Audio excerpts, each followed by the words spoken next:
하나님 말씀 함께 보겠습니다. 오늘 주신 하나님의 말씀은 빌립보서 3장 17절에서 21절까지의 말씀입니다.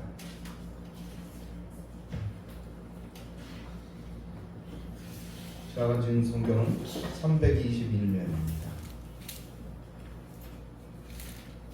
17절부터 같이 읽습니다. 형제들아, 너희는 함께 나를 본받으라.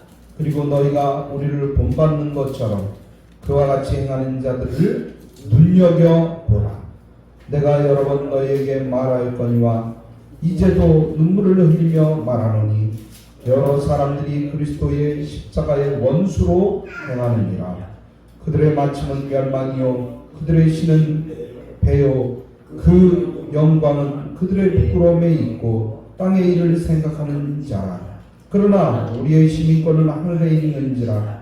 거기로부터 구원하는 자 곧 주 예수 그리스도를 기다리노니 그는 만물을 자기에게 복종하게 하실 수 있는 자의 역사로 우리의 낮은 몸을 자기 영광의 몸의 형체와 같이 변하게 하시리라. 아멘. 하나님 아버지, 오늘 우리의 소속이 어디입니까? 우리가 어디에 아버지여 서 있습니까? 아니, 정말 우리의 소속이 하나님 소속이 될 수 있도록 인도해 주옵소서. 우리는 세상에 살지만 세상 소속이 아니라 하나님 소속임을 깨닫게 하여 주시옵고, 하나님만 따라가고 하나님만 의지하고 하나님 안에서 승리할 수 있도록 인도해 주옵소서. 세상 산다고 세상 편이 아닙니다.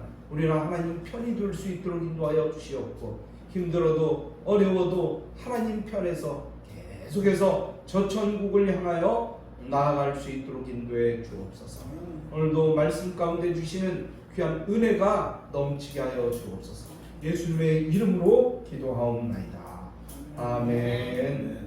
할렐루야. 오늘은 하나님께 속한 사람이라는 제목으로 함께 말씀했다고 드리길 원합니다. 하나님 편에 하나님께 속한 사람 이러면 소속감을 이야기하죠. 소속감. 여러분, 여러분의 소속은 어디입니까? 소속이 어디예요? 어느 사람은 삼성전자 다닌다고 굉장히 아주 삼성에 소속됐다고 자부심을 갖더라고요. 어떤 사람은 현대자동차 다닌다고 굉장히 연봉이 굉장히 높다면서요. 연봉이 굉장히 높대요. 한 1억 정도 되는가 봐요. 8천에서 1억 정도 되는데 대단한 자부심을 갖고 있다. 또 교회도 마찬가지예요. 소속감이 굉장히 중요한데 어떤 분은 나 여의도 순복음교회 다녀. 거기는 뭐 목사님도 대단하고 어떤 분은 또 사랑의 교회 다닌대. 어느 교회 다닙니까? 그때 사랑의 교회 다닌대. 난 사랑의 교회 교인. 여러분은 어디 교인입니까? 자부심이 있습니까? 어떤 분은 기껏 얘기하는데 어디 직장 다녀요? 그런데 저 조그만 중소기업 다닙니다. 아주 힘이 없이 이렇게 얘기하는 거예요. 중소기업 다니는데 조그만 소기업 다니는데. 그래, 여러분 어느 교회 다니십니까? 어떤 분은 자기 교회 얘기를 안 하고 저기 다닌데 그냥 자기 교회에 대한 자부심을 갖습니다. 여러분 자부심을 갖기 바랍니다. 자기 교회에 대한 자부심을 갖고 자기가 속한 하나님을 믿는 걸 자부심을 가지세요. 어떤 분은 교회 가는데 보니까 성경책, 요즘 뭐 성경책 들고 다니는 사람들이 별로 없는데, 여러분 옛날에는 다 그 성경책을 딱 가슴에 끼고 다녔어요. 이렇게 끼고 다녔어요. 좀 보세요. 여기 좀 보세요. 성경책을 이렇게 끼고 다녔어요. 왜? 나 교회 다녀. 나 어느 교회 다니는 사람이야. 나 어느 교회 집사야. 이걸 자랑스럽게 여겼는데 요즘은 교회 가는 사람한테 어디 가요? 저기요. 이렇게 얘기해요. 여러분 하나님을 자랑스럽게 여기는 사람을 하나님도 자랑스럽게 여기시고, 교회 다니는 걸 우습게 여기고 그냥 가도 되고 안 가도 되고 이렇게 여기는 사람은 하나님께서 그렇게 여기신다. 그렇게. 여러분 반드시 하나님께 속한 사람이 되시기를 주님의 이름으로 축복합니다. 오늘 말씀 시작하면서 같이 나눌 말씀은 하늘에서 언젠가 나무가 땅에 뚝 떨어지는 것을 보았어요. 여러분 어떠십니까? 하늘에서 사과가 하나 뚝 떨어져요. 사과나무에서 뚝 떨어져요. 뭐 당연한 거 아니겠어? 아니 나무에서 사과가 지금 당연한 거잖아요. 그 땅에 떨어지는 게 당연한 거지. 근데 아이작 뉴턴은 그렇게 생각하지 않았다는 것입니다. 왜? 모든 물건은 떨어지면 아래로 떨어질까? 왜 땅으로 떨어질까? 이것을 이상하게 생각했다는 거예요. 그리고 그 왜 사과가 땅을 향해서 떨어져야 하는지를 그걸 고민하게 됐어요. 왜 떨어지지? 그리고 그 법칙을 발견했는데, 왜 떨어지는지 그 법칙을 발견했는데, 그 법칙이 뭐냐? 바로 만유인력 법칙이에요. 1법칙, 2법칙, 3법칙이 있는데 어쨌든 만유인력 법칙. 이것은요 다 모든 사람들이 보았지만 이상하게 생각하지 않았지만 뉴턴은 이상하게 생각했기 때문에 위대한 발견을 했던 거예요. 여러분 또한 물체와 물체 사이에는 서로 잡아당기는 힘이 있다는 것입니다. 지구에는 바로 이런 물체를 잡아당기는 힘이 있다는 거예요. 이것을 가리켜서 뭐라고 하냐? 중력이라고 해요. 중력. 잡아당기는 힘. 우리는 모두 이 지구상에 살면서 이런 중력의 지배를 받고 살고 있다는 것입니다. 사과가 땅을 향하여 아래로 떨어지는 것도 땅에서 그 사과를 끌어 잡아당기는 힘이 있기 때문에 그래요. 우리가 무게감을 느끼는 것도, 그래서 내 몸무게가 얼마라고 측정할 수 있는 것도 바로 이 중력 때문이라고 이야기할 수 있습니다. 이 땅에 있는 모든 것들은 다 이 중력의 영향, 즉 땅의 힘을 받고 살아간다는 것입니다. 그런데 이 중력이 없다면 어떻게 될까요? 가끔 우리 우주선 타고 가는 비행사들, 그 우주선 안에서 움직이는 모습 보셨습니까? 그 안에서 막 날라댕겨요. 이 중력이 없다 그러면 우리도 순식간에 날아다닐 수도 있을 것 같아요. 땅에 발로 치기가 힘들 것 같아요. 이 땅에 속해 있으면서 그런데 이 중력의 영향을 받고 있기 때문에 우리는 땅에 발을 붙이고 살아가는 거예요. 발을 안 붙이려고 해도 저절로 땅에 발이 붙게 돼 있어요. 그리고 모두가 다 이 땅의 힘을 지배받고 살아가고 있다는 거예요. 그런데 이것은 단순히 물리적인 차원에서만이 아닙니다. 정신적이고 영적인 측면에서도 우리는 땅의 힘의 지배를 받고 살아가고 있다는 것입니다. 땅의 힘의 지배라고 하는 것은 우리가 땅에 속한 존재이기 때문에 자연인이라는 존재로 살아가고 있다는 거예요. 이것이 흙으로 만들어진 피조물의 모습입니다. 모두가 다 땅에 발을 붙이며 살아가는 것을 이상하게 생각하는 사람이 하나도 없다는 거예요. 왜냐? 원래 그렇게 살아왔어요. 그럴 수밖에 없는 사람이에요. 또 흙으로 만들어진 피조물이라는 것은 결국엔 나중에 흙으로 돌아간다는 거예요. 흙으로 돌아간다는 거예요. 결국 썩어 없어지는 육체로 우리가 살아간다는 거예요. 여러분, 우리 저기 조이가 제일 여기서 어린 것 같은데 앞으로 100년 후에, 여러분 100년이면 금세 하나 둘 셋 넷 다섯 여섯 치면 금세 셀 수 있어요. 100년 후에 여기 있을 사람이 누가 있을까요?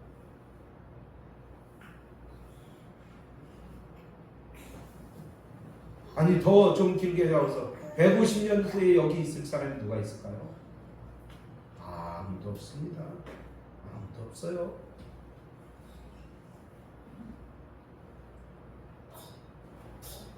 이것이 우리의 한계입니다. 이것이 우리의 한계. 아무리 과학이 발달되고 의학이 발달되고 뭐 현대 문명이 됐다 할지라도 우리의 한계예요. 아무리 예뻐도 소용이 없어요. 아무리 잘 살아도 소용이 없어요.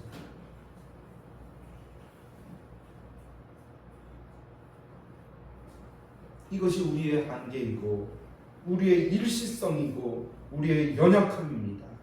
이것이 우리는 살아가면서 드러날 수밖에 없어요. 저도 나이가 먹으니까 자꾸 여기저기가 아파요. 여기는 저기가 아파요. 안 아픈 데가 없어요. 가만히 있으면 여기도 아프고 저기도 아프고 여기도 아픈 것 같고 저기도 아픈 것 같고 안 아픈 데가 없어요. 아무리 운동을 해도 아무리 병원을 다녀도 계속해서 여기저기가 아픈 거예요. 땅의 존재이기 때문에 우리는 오늘도 입어야 됩니다. 먹어야 됩니다. 자야 됩니다. 때로는 힘들게 일해야 됩니다.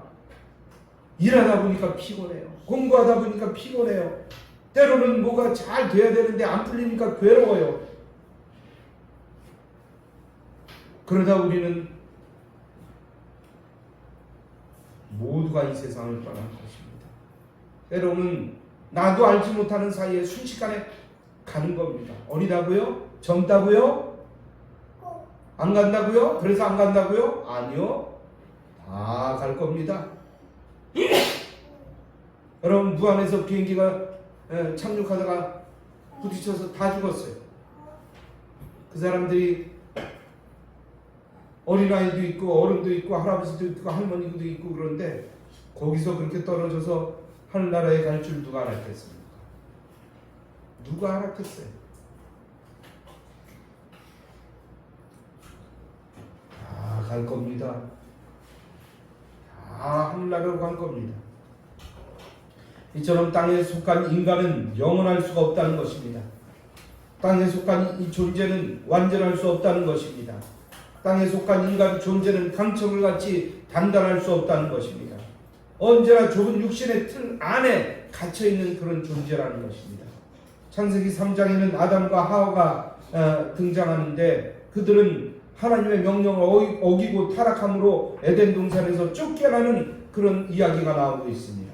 그때부터 그들은 땅에 속하여 땅을 일구며 살아가는 땅의 백성이 되었습니다. 하늘의 존재에서 땅의 존재로 떨어졌던 것입니다. 이것을 무엇라고 얘기하느냐? 타락이라고 얘기합니다. 타락. 아담은 종신토록 땅에서 수고하여야 먹고 살 수 있는 땅의 메인 존재가 되었습니다. 그들은 하나님의 형상대로 지음을 받았습니다만 이들이 하나님의 본성대로 사는 존재가 아니라 땅의 본성을 가지고 살아가는 존재로 타락했다는 거예요. 여러분 누구든지 타락할 수 있는 가능성 다 있습니다. 하나님을 잘 믿는 사람이라 할지라도 타락할 수 있는 가능성은 그 마음속에 다 갖고 있는 거예요.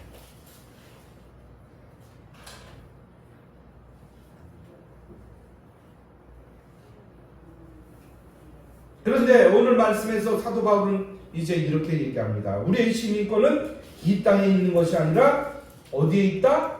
하늘에 있다는 거예요. 하늘. 여러분 우리는 땅에 살고 있지만 우리가 가야 될 것은 하늘이라는 거예요.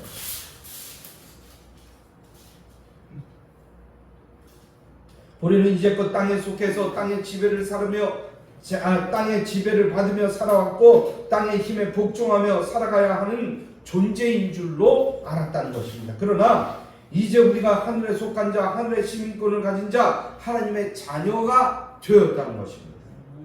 우리는 일시적이고 죽음 안에 한계 지어진 유일한 존재인 줄 알고 그렇게 살아왔지만 아하, 이제는 내가 땅에 사는 하늘 인간이구나. 마치 한국 사람이 미국에 가면 그의 소속이 어디입니까? 미국 사람입니까? 아니요.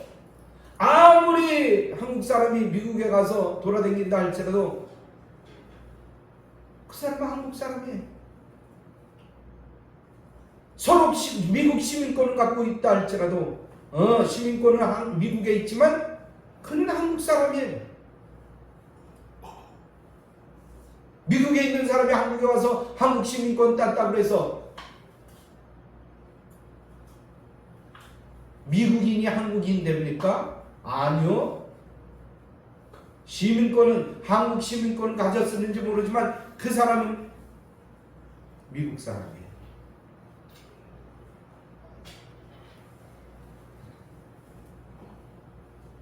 여러분 우리가 유한한 존재인 줄 알고 살아왔지만 이제 우리는 하나님의 백성으로서 영혼을 사모하는 그런 존재가 되었다고 사도 바울은 선포하는 거예요.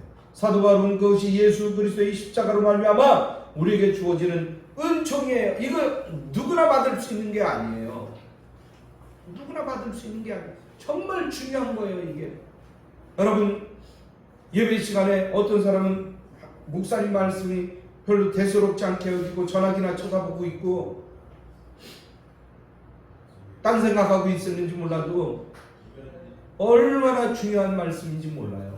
너무나 안타까운 말씀, 안타깝게 저는 이 말씀을 전합니다. 이게 이 은혜를 우리가 받았는데 이 은혜를 우습게 여기는 거예요. 교회조차 시간 있으면 가고 시간 없으면 안 가는 곳으로 여긴다는 거예요.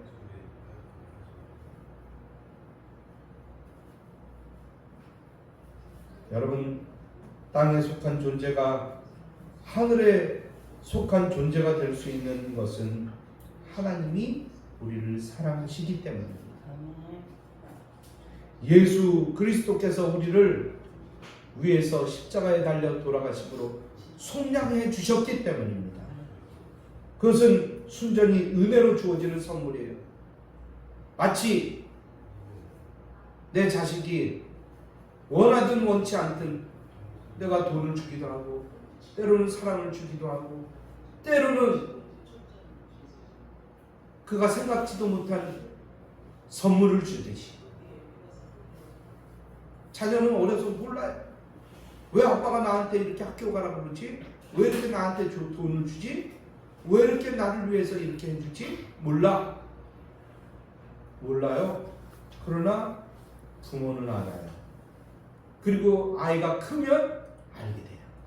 성장하면 아빠가 엄마가 나를 이렇게 사랑해 주셔서 이렇게 해주셨구나, 이걸 알게 돼요.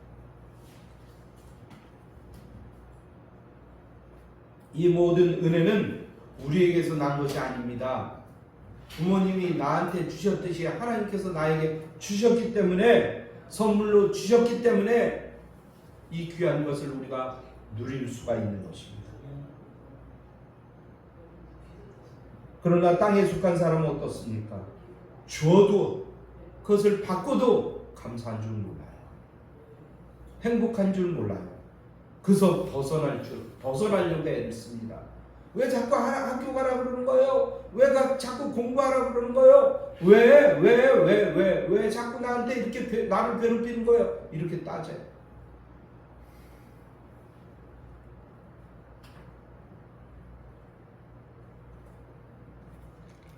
오늘 우리는 하늘에 속한 사람입니다. 하나님 편에 있는 사람이에요. 오늘 사도 바울 당시의 노예들의 이야기를 통해서 이렇게 말씀합니다. 그 당시 노예들은 한번 노예가 되면 그 노예 상태에서 결코 벗어날 수가 없었어요. 자신뿐만이 아니라 그의 후손도 뭐가 됩니까? 노예가 되는 거예요. 왜? 아버지가 노예고 어머니가 노예였기 때문에 노예가 대물림 되는 거예요. 그가 아무리 열심히 잘하고 영리하고 주인에게 충성을 다한다 할지라도 그는 여전히 노예일 뿐입니다. 자기 힘으로 무슨 수를 써도 그 상태에서 벗어날 수가 없어요. 벗어나려고 애를 쓰면 애를 쓸수록 더 어려움이 올 뿐입니다. 그것이 현실이었어요. 그들의 한계였어요. 그러나 힘 있는 누군가가 그를 사서 자유를 허락해 준다 그러면 그들은 자유인이 됐습니다. 노예에서 벗어날 수가 있었어요. 그것을 성경은 우리에게 무엇이라고 말씀하냐? 주님께서 우리를 값을 주고 사셨다. 무슨 값입니까? 그 값이 피값이에요. 피값. 여러분, 아빠가 엄마가 자녀에게 어떤 좋은 물건을 준다고 해서 그게 거저 생긴 겁니까? 아빠가 나한테 그냥 줬어. 엄마가 나한테 그냥 줬어. 그게 그냥 생긴 거냔 말이에요. 아빠와 엄마는 힘쓰고 애써서 돈 주고 산 거예요. 더 비싸게 주고 산 거예요. 더 좋은 것을 주고 싶어서 애를 쓰고 있는 게 엄마 아빠예요. 그렇듯이 사서 준 거예요. 역시 우리가 구원받았지만 이 구원은 거저 받은 게 아니라 예수님께서 나를 위해서 피값을 주고 사서 우리에게 주신 거란 말이에요. 그것도 거저 주신 거예요. 그냥 주신 거예요. 아무 대가 없이 주신 거예요. 이게 예수 그리스도의 십자가의 의미인 것입니다. 그 예수님께서 우리를 위해서 자신의 몸을 주심으로 말미암아 구속하여 주셨어요. 대신 십자가에 달려 죽으셨어요. 이 십자가 사건은 과거 죄의 노예로부터 땅에 속한 존재로부터 우리를 해방시키는 은혜의 사건이었던 것입니다. 그래서 우리는 죄에서 해방된 자, 땅의 한계에서 해방된 자가 되었다는 것입니다. 이는 우리의 힘이나 능력이나 공로로 이루어진 것이 아니었습니다. 전적으로 하나님의 은혜로 이루어진 은혜라는 것입니다. 그리고 그와 같은 은혜를 입은 사람들은 하늘에 속한 자의 삶을 살아가는 거예요. 사도 바울의 귀신 과정에서 이러한 것들이 분명하게 우리에게 보여주고 있습니다. 사도 바울은 예수를 만나기 전에는 땅에 속한 것을 추구하면서 살아왔어요. 그래요. 그분 잘생겼는지 못생겼는지 나는 직접 보지 못했지만 대단한 학식을 가진 사람이구나. 아는 것이 대단한 사람이구나. 신앙이 대단한 사람이구나. 선교를 위해서 이렇게 애쓴 사람이구나. 이거는 성경을 통해서 우리는 알 수 있습니다. 그는요, 그 자신의 능력과 자신의 과업을 자랑했어요. 자신의 신분을 자랑했습니다. 나 베냐민 지파 사람이야. 베냐민 지파 사람이야. 자랑했어요. 자신의 가문을 자랑했어요. 바리새인 중에 바리새인이었습니다. 또 사회적 위치가 아주 높았어요. 그리고 자기 학벌을 자랑했습니다. 나 가말리엘 문화에서 공부한 사람이야. 말하는 것마다 그 자랑거리였습니다. 그런데 그 모든 것이 어디에 속했습니까? 땅에 속했다는 거예요. 땅에. 학벌은 어디에 속한 것이고 자신이 속해 있는 가문은 어떤 영광, 그 영광이 어디에 속해 있단 말이에요. 지금껏 자신이 쌓아온 수많은 행적들과 이력들은 다 어디에 속한 겁니까? 다 땅에 속한 것입니다. 언젠가는 다 없어질 것입니다. 잠깐 있다가 사라져 버릴 일시적인 것들이라는 것입니다. 하지만 그는 이제까지 그것들을 자랑하면서 살아왔어요. 자랑하면서.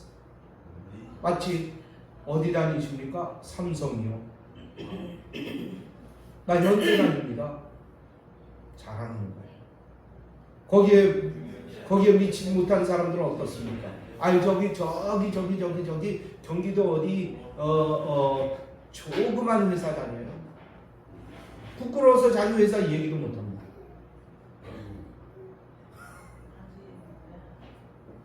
그러나 그 모든 것들은 땅에 속한 것이라는 것입니다. 그런데 그가 다메섹으로 가는 도중에 그 길거리에서 주님을 만났어요. 강한 빛으로 오시는 주님을 만났어요. 사도 사울은 그때 물어봤죠. 당신은 누구십니까? 당신은 과연 누구십니까? 나는 네가 핍박하는 예수라. 그는 엎어졌습니다. 그는 깨졌습니다. 이것이 인간의 한계입니다.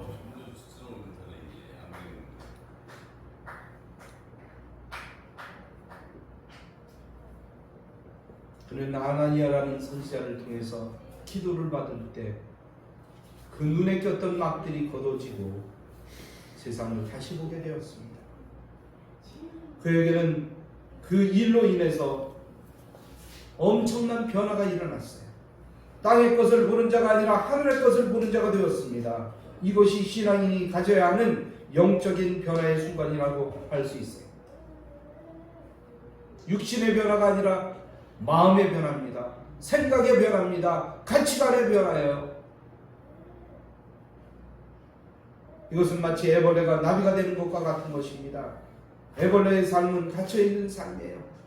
그저 기어다니면서 나뭇잎에 붙어서 나뭇잎만 먹는 것이 애벌레의 생명이었습니다. 그러나 애벌레가 번데기가 되고 번데기에서 이제 나비가 되어서 나타나는데 나비는 어떻습니까? 먹는 것이 무엇입니까? 꿀을 빠는 존재로 바뀌었어요. 하늘을 나는 존재로 바뀌었어요.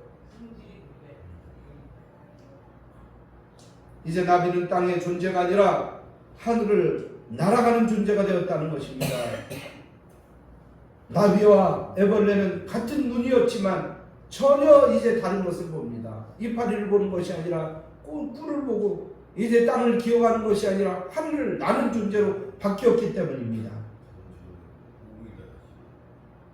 애벌레 같은 사울이 나비가 되어 바울이 됐습니다. 이제껏 그가 귀중하게 여겨왔던 모든 것들이 있었는데 결코 그것을 놓을 수 없다고 집착했던 그가 이제 그 모든 것들을 배설물로 여겼다고 이야기하고 있습니다. 배설물이 뭡니까? 가장 지저분하게 여기고 가장 가까이 하지 않으려고 하는 지적을 하는 거예요. 주님을 만나고 나니까 이 땅에 속한 것들이 다 그렇게 바뀌어버린 거예요. 가치관이 바뀐 거예요. 그런데 오늘 바울은 오늘 말씀에서 탄식하고 있습니다. 그리스도의 십자가의 원수로 행하는 사람들이 빌립보 교회 안에 있었기 때문입니다. 그리스도의 십자가로 말미암아 하늘 것을 보고 하나님의 나라 백성이 되는 은혜를 입었는데 그러나 이들은 여전히 땅의 것을 추구하고 살았어요. 하나님 믿는다고 주님 앞에 나왔는데도 불구하고 세상 것만 따라가고 있다는 거예요. 육신은 교회에 나왔는데 생각은 땅의 것만 생각한다는 것입니다.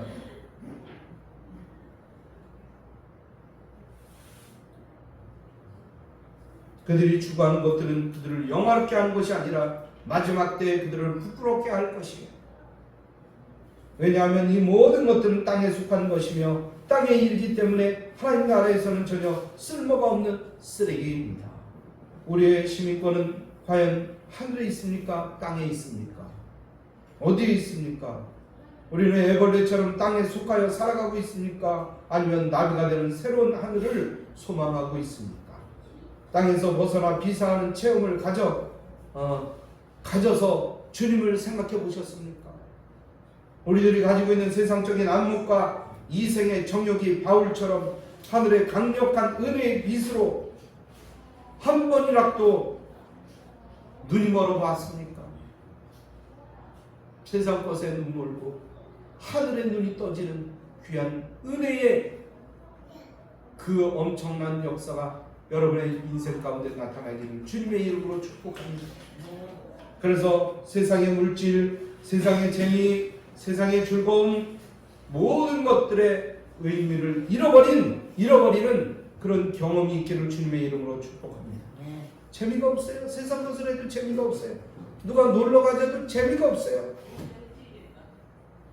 누가 손 놓자고 해도 별로 관심이 없어요. 화투를 치자고 해도 재미가 없어요.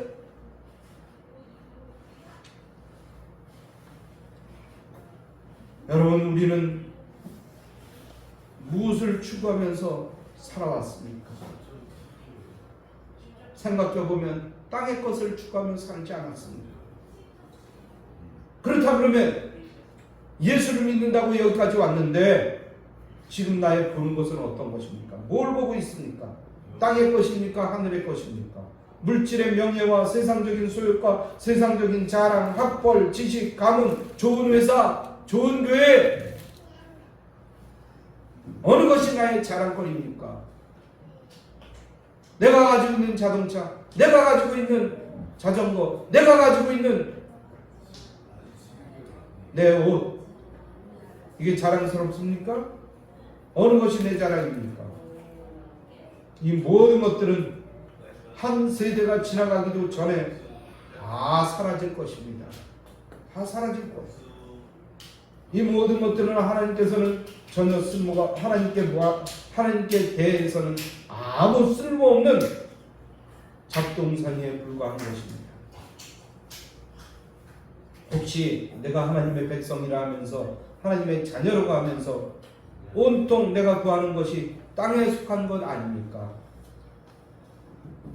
여러분, 하나님의 은혜를 구하고 하나님께 매일매일 부어주시는 영적인 풍요로움을 얻기 위하여 우리는 기도해야 될 것입니다.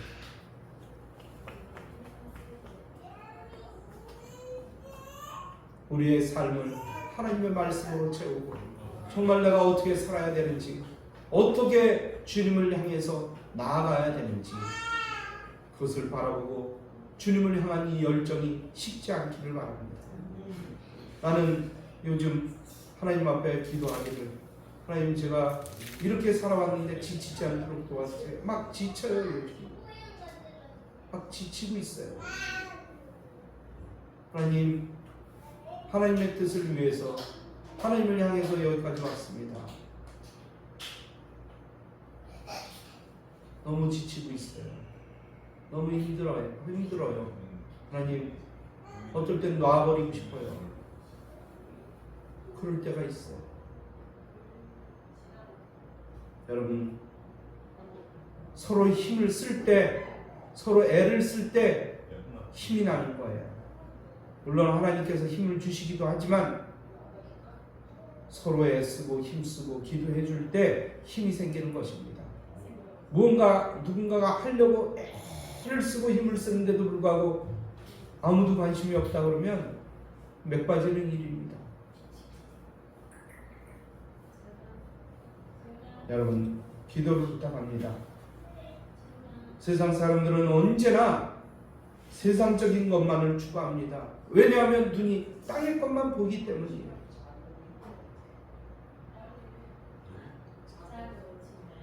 오늘 그 세상 것만 바라보다가 결국에는 불쌍한 자가 됩니다. 불쌍한 자가 되는 거예요. 그러므로 우리는 보는 눈, 생각, 관심사, 가치관이 영적으로 바뀌어서 하늘의 것을 추구하는 그런 사람이 되어야 됩니다. 이제 결론의 말씀드립니다. 오늘 주신 말씀처럼 우리는 우리의 몸이 주님이 닮아가는 하늘의 몸으로, 영적인 영광의 몸으로 변화되어야 됩니다. 그래서 하늘의 시민권자가 되어야 되는 거예요. 그걸 자랑스럽게 여겨야 되는 거예요. 우리는 하나님 나라의 백성으로 부름받은 사람들입니다. 우리는 땅의 중력에 영향을 받고 살아가는 그런 사람이 아닙니다. 세상 것의 지혜를 받고 살아가는 그런 사람이 아니라는 거예요. 그러면 우리는 누굽니까? 우리는 하늘에 속한 사람이에요. 우리는 애벌레가 하늘의 비상을 꿈꾸듯 예수 그리스도 안에서 생명의 산 소망을 가져야 할 줄로 믿습니다. 참으로 하나님께 속하여 하늘의 것을 귀히 여겨야 됩니다. 그리고 하늘나라를 소망하는 주님의 백성들이 다 되기를 주님의 이름으로 축원합니다. 할렐루야. 이 말씀 붙잡고 간절한 마음으로 하나님 앞에 기도하는 시간 같습니다. 할렐루야. 우리 하나님 아버지 정말 감사합니다. 정말 주님의 뜻을 위하여 이렇게 애타는 마음으로 하늘에 속하여 주님의 길을 갑니다. 쉽지 않은 길입니다.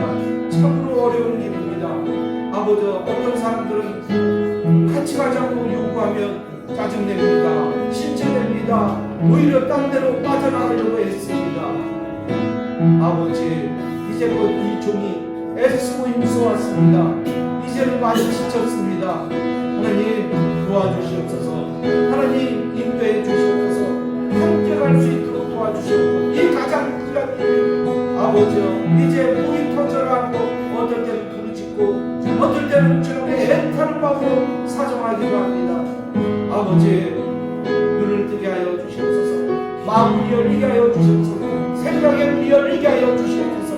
더 뜨겁게 하나님을 바라보며 하나님을 의지하며 하나님 안에서 승리할 수 있도록 주님 도우시고 인도하여 주옵소서. 이 더운 여름 아버지여, 세상에 나가서 아버지여 이제 아버지여 놀러도 가고 이 더운 여름을 즐기려고 합니다. 그러나 아버지여, 하나님의 뜻을 위해서 다시 한번 생각하게 하여 주시옵소서. 하늘의 것을 생각하는 믿음의 백성들 다 될 수 있도록 인도하여 주옵소서.